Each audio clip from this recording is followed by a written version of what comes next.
My name is Lesley Riddoch. I grew up in Belfast because my parents, both Highlanders, moved there for work when I was aged 3, then back to Glasgow when I was 13. So I am a Scot. And as a journalist and writer, Scotland is the focus of most of my work. But I've never lost touch with Northern Ireland. In this series, I'm going to explore the relationship between Scotland and Northern Ireland, how it's expressed through community.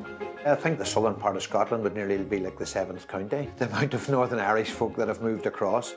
Through language. You would meet somebody every day that you would be talking Ulster Scots to. Through culture and faith.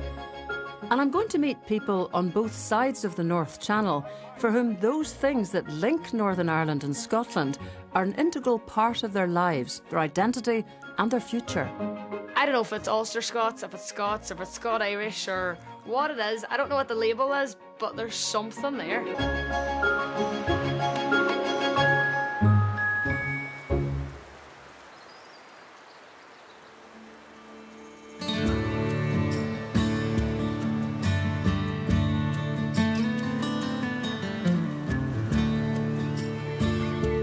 For over 1,000 years, the narrow stretch of sea between Northern Ireland and Scotland has been a highway for traders and churchmen, seasonal workers and students travelling between our two countries.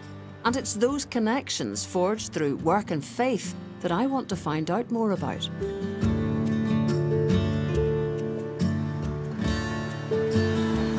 Farm labourers may no longer travel to Scotland to dig potatoes as they once did, but the tradition of buying and selling livestock in the auctions of Stirling and Lanarkshire is alive and well.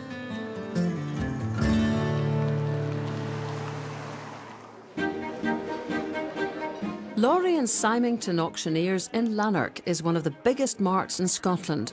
Each year, hundreds of thousands of animals pass through this ring, from family pets for £1 to bulls worth tens of thousands of pounds.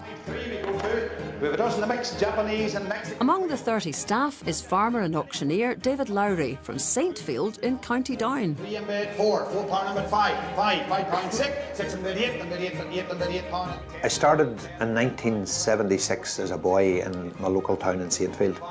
8, 30, 32, 35. You get the buzz and the kick out of it when the crowd gets going and the atmosphere's there. You get gathered into it as well. £38 and 8 of it, £38, MUR 204. I actually hold the world record for auctioning the sheep at 220,000 guineas. 14, 16, 16, 16 a bit, at 16, at 16. So what actually brought you here?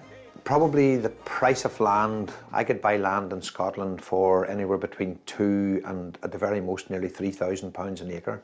And the same land in Northern Ireland was costing anywhere from £15,000 to £20,000 an acre. So that was one big factor, because with only having 10 acres we had to rent quite a bit of land. So we made the decision that we would move to Scotland.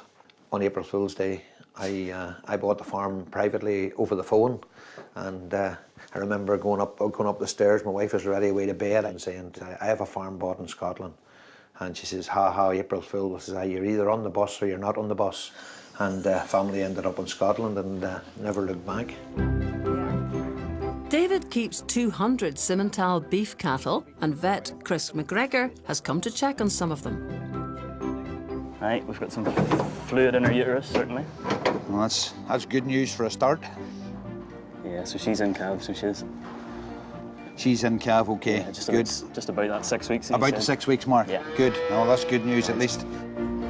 So are you here checking everyone? Some people will get us to check every cow so that they know which cows are going to calve, and also getting a stage of when they're going to calve so they can manage them suitably up until that point. Obviously, from your twang, you're a Northern Irish chiel as well. Yes. What took you over here? Initially, I came over to go to university in Glasgow, and after my 5 years studying there, I got a job with Clyde Vets, and I've just stayed so far. So are you a wee sort of Northern Irish cabal? Is it just coincidence that there's a Northern Irish farmer and a vet in the same neck of the woods? It's partly a coincidence, but I thought when I moved over with family 16 years ago that I would be a loner and there would be no Northern Irish about until About after a month, I realised that just how many Northern Ireland farmers there were within maybe a 20-mile radius of where I had bought the farm. So are there differences then in the way that the Northern Irish and the Scottish farmer operate in an auction? In Northern Ireland, they're laid back and they see the animal in the ring and they think, that looks a right beast there. That would maybe do a job. Will I buy it or will I not buy it? Back home, you nearly could bid for a beast and go for a cup of tea and come back and still be able to buy it before the hammer goes down. Whereas in Scotland, you have 30 seconds to make up your mind, or the lot's through the ring, the hammer's down, you've missed that one, so move on, pick something else. It seems quite uniquely, actually, that farming seems to be one industry where there's an active industry spanning the channel. So it's almost as if the channel between Northern Ireland and Scotland's not there. Yeah, I think the southern part of Scotland would nearly be like the 7th county. The amount of Northern Irish folk that have moved across, and it's home from home.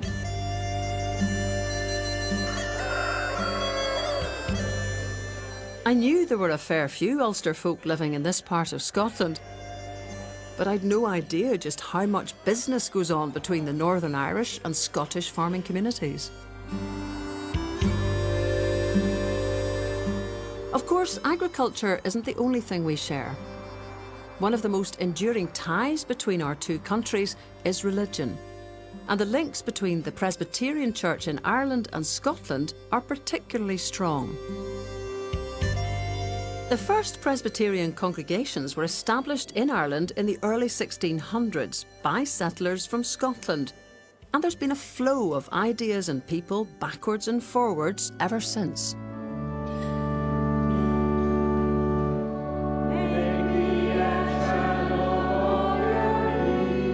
I've come to Belfast to meet two Scotsmen ministering to congregations on the Shankill Road.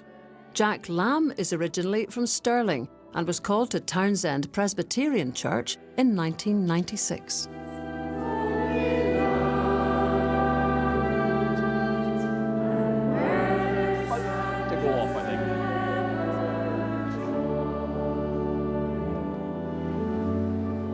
Just a short walk up the road, Colin Duncan is minister of Shankill Methodist Church. Well, we've got a little Scottish enclave here today, but I wonder, just to start off with you, Colin, what was it that brought you over here in the mid-90s, which would have been a pretty dodgy time to be coming to Northern Ireland? Yes, there was quite an interesting reaction to it at that time, to the news that we were coming over here. One of them was horror. And directed towards Brenda, my wife, and myself. Why would you take your children over to that place? And the other reaction was, oh, you're going to Northern Ireland, you'll love it. And certainly in our time here, we've been at home from the minute of stepping off the ferry back in 1994. I think one of the things I love about Northern Ireland is that you're never going to get a big head over here. No, that's true. It's like back in yes, Scotland, yeah, if you ever thought you were getting up there, there'll be somebody coming along and say, oh, Kent is feather. and you'll never get ideas above your station. No, that's true. Was there any reaction from your congregation about a Scot coming in to take over the helm? I think, if truth be told, sometimes the accent can be an asset. For many of them, it's like almost a memory, a generational memory. This is an accent from the old country. Going back, and they'll tell you, my grandparents lived in Scotland, or my great-grandparents lived in Scotland, then they moved over here to get involved in Harland and Wolff shipyards, and I think that's partly it, Lesley. What particularly is it about this community for you? There's a challenge in the Shankill.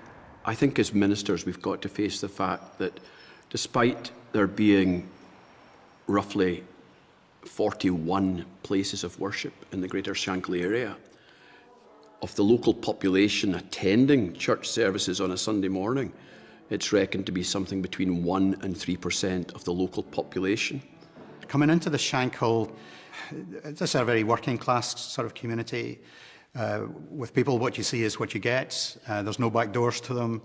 They'll say what they think. And I find it a very refreshing place to work in from that point of view. The last few years have been particularly exciting because quietly, in the background, there are closer relationships, positive relationships happening between what I would want to call the one community. The people are struggling with the same issues. And there's just this thought that if they could come together in some way, my goodness, that would be a powerful voice, you know.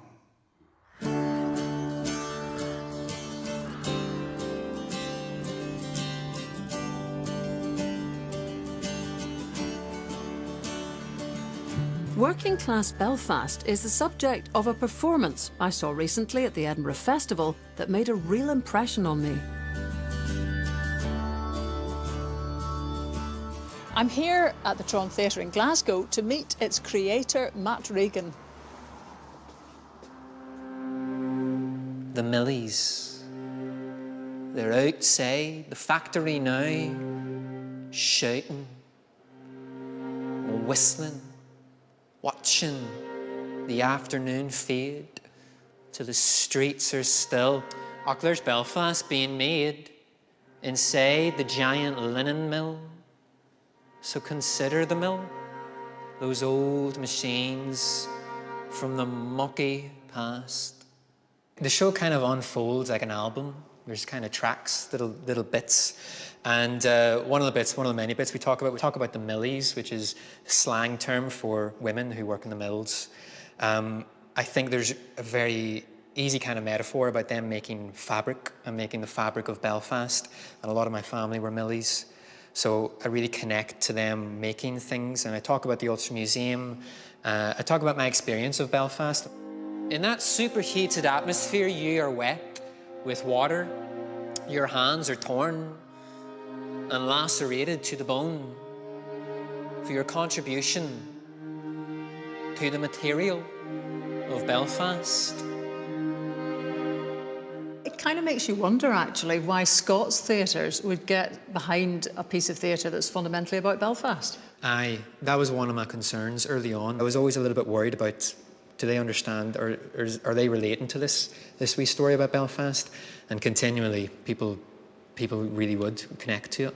Now, you yourself, you've been here since 2010 when you came classically for a couple of weeks and ended up staying. What do you make of it?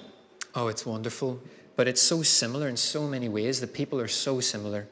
It's the same kind of sense of humour. We have such a similar background of industrialism and sectarianism and divides and same kind of taste of a place that it was a perfect place for me to come to. And all the millies go.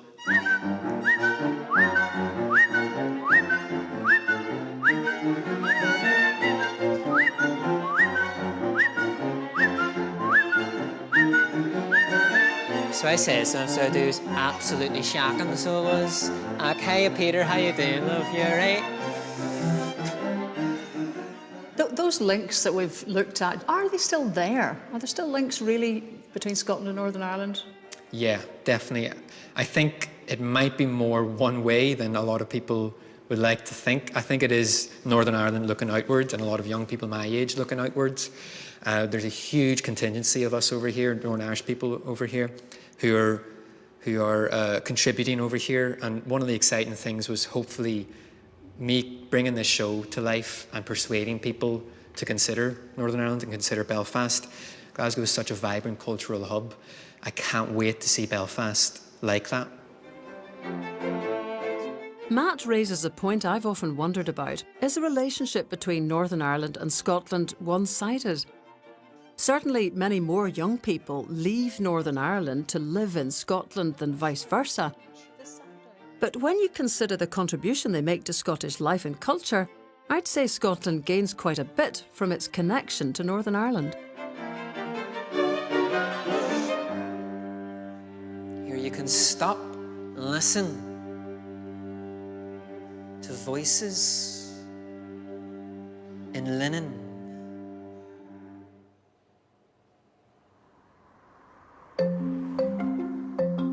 I've come to the Verdant Works in Dundee, a museum dedicated to telling the history of the jute mills that once employed more than 50,000 workers in this city.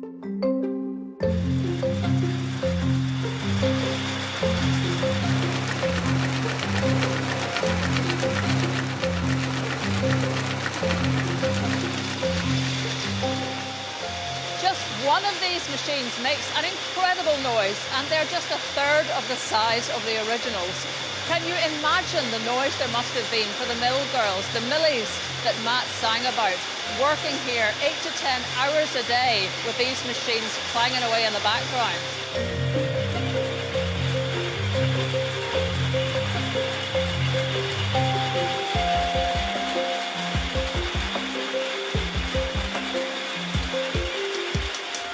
Jute, which was used to make rope, twine and hessian sacks, was the reason many women with a background working in mills in Ireland came to Dundee in the 19th and early 20th century.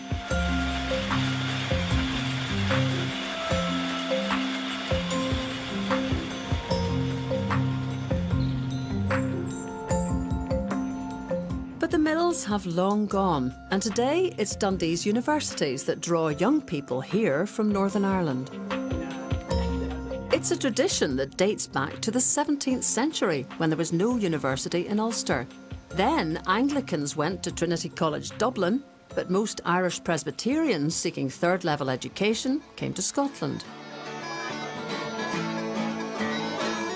Today, Dundee seems to be particularly popular with Northern Irish students, and to find out why, I'm meeting Kevin Burns, Vice President of the Students' Union and a regular at Scottish and Irish traditional music sessions that are so popular here. So what is it about Dundee that you like?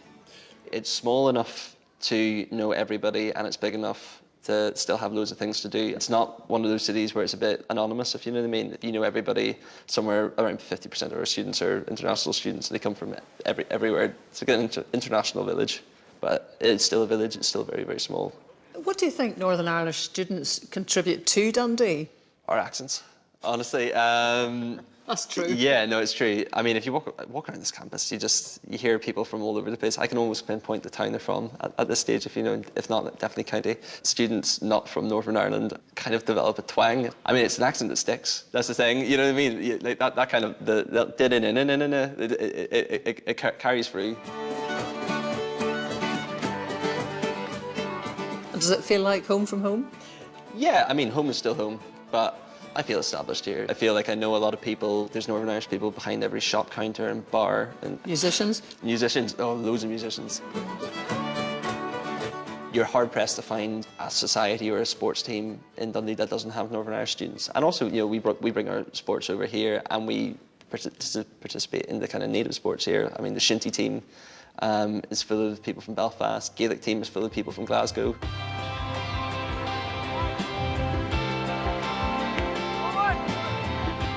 The game of shinty is as old as Scotland itself, and it's no coincidence that it looks so like hurling. Some say the game was brought here by the Irish 1,000 years ago, but over the centuries it's developed its own style and rules of play.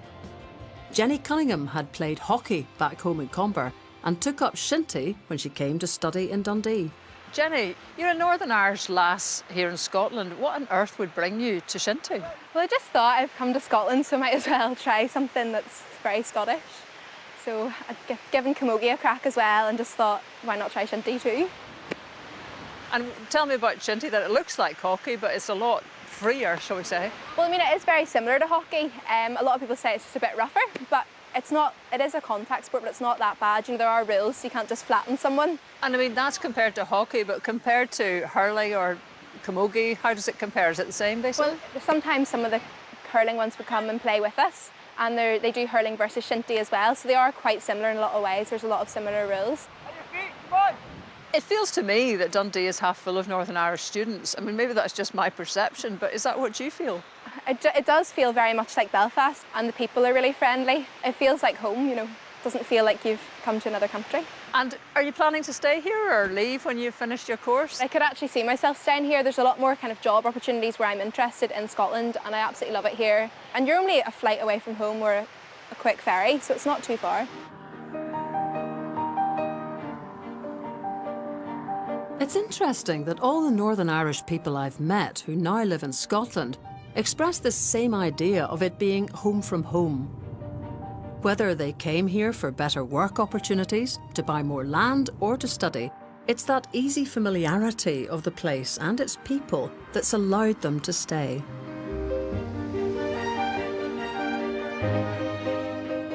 "30 miles off the coast of mainland Scotland, the Isle of Lewis is the largest and northernmost island in the Outer Hebrides. The history and culture of the island's been shaped by the Vikings and the Celts.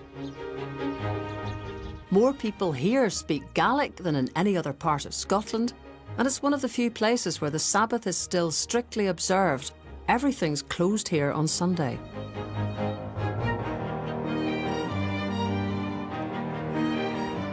Those who attend Back Free Church are among the few remaining congregations to sing psalms in Gaelic in the traditional way.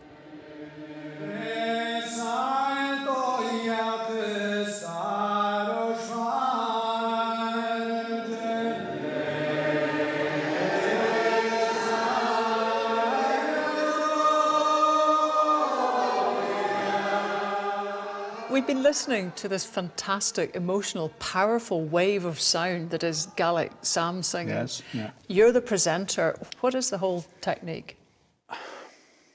Well, it actually all comes from a very simple melody. All these tunes that we have in the Gaelic psalm singing tradition are originated from very simple lowland and continental tunes.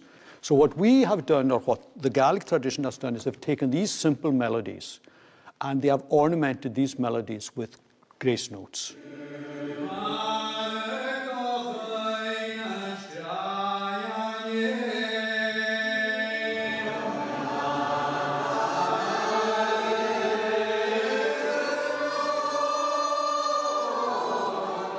And then when you put them all together with everyone doing their own thing, it should be an absolute horrible noise. But in this amazing way, there's a sort of harmony created, if you see what I mean. It doesn't matter if you're a croaker. You will not be heard, and no one will look round at you and say, that's a horrible voice. It gets absorbed, and this mixture of good voices and not so good voices, I think, makes it what it actually is. We're called the Wee Fries, and we're always looking at us dour people, but we're not really, Lesley. Honestly, I mean, we might appear to be dour, but we're actually quite humorous people. But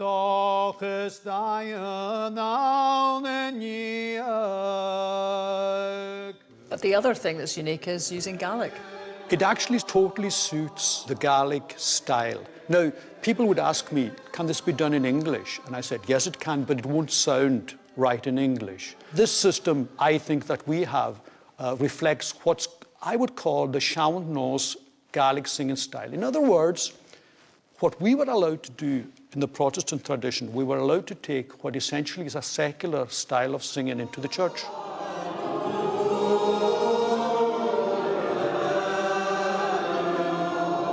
Sean Nos is also an Irish musical tradition, and Callum and members of the congregation have been invited to sing in Ireland, north and south, many times.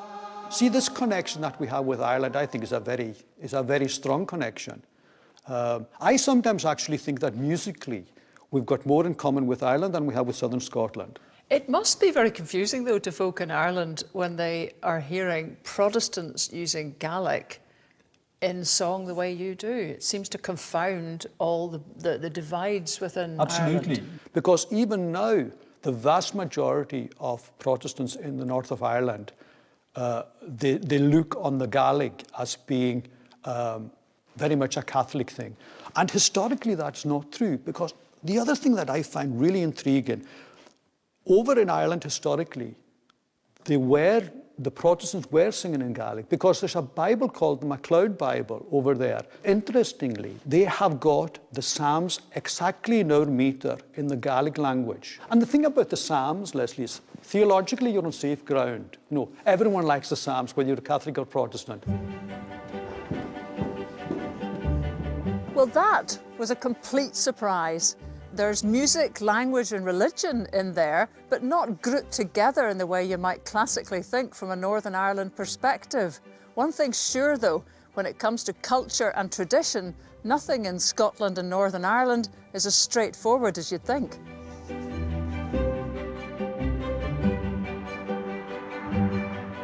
A member of Back Free Church, Lisa McLean, from Balachi in County Londonderry, relocated to the Isle of Lewis 12 years ago. A tenancy had become available in the village that my husband grew up in, so that became something that looked like it was going to be a real opportunity for us to build our own home and I guess look at establishing something on the croft as well.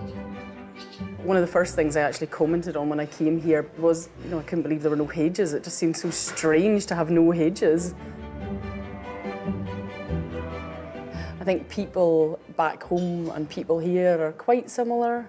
I think probably the differences I see are in a work context. I feel that there's a lot of entrepreneurship in Northern Ireland, whereas I think what I see here is people maybe think more in a community context. In 2010, Lisa became Commercial Development Manager with the Galston Estate Trust, an organisation of local crofters who came together to buy the land that had been in the hands of private landlords for centuries. I just think it's just been so inspirational to see people take that ownership and run with it. It's just been great to be involved with something that has such a clear purpose, and that's to make the land sustainable for future generations. One of the biggest differences here, though, was Gaelic. Do you? No, I don't, and I have to be honest and say I probably spent a long number of years sort of saying I don't need to speak it, I'm fine. Now the time has come where I do probably need to start learning. One of my children is about to start school next year and he'll be going into Gaelic medium, so yep, I need to brush up on some basic Gaelic to at least be able to help him. So all of that really comes together in the church. It's kind of fused together, the music, the religion, the language. So how important is your faith to you? Vital importance, vital importance. I think my faith really is what has helped keep me in such a remote area that I have struggled with at times. I mean, it's just so vast and so remote here, and the landscape is just so different. The openness of here is just amazing, and the skies here are just something else. I think they're just huge and amazing, and it's hard not to be touched by creation really here. Growing up in Northern Ireland, I always knew that Scotland was our family's home. I just hadn't realised how many other folk share those strong cultural connections and family ties.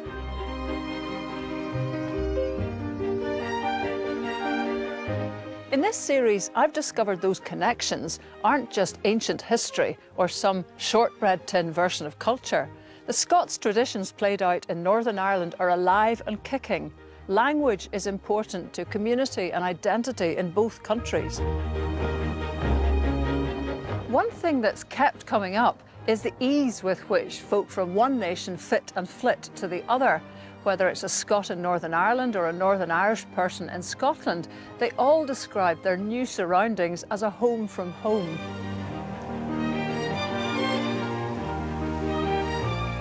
"1,300 years ago, the North Channel was a bridge, not a barrier, linking one ancient kingdom of Dalriada.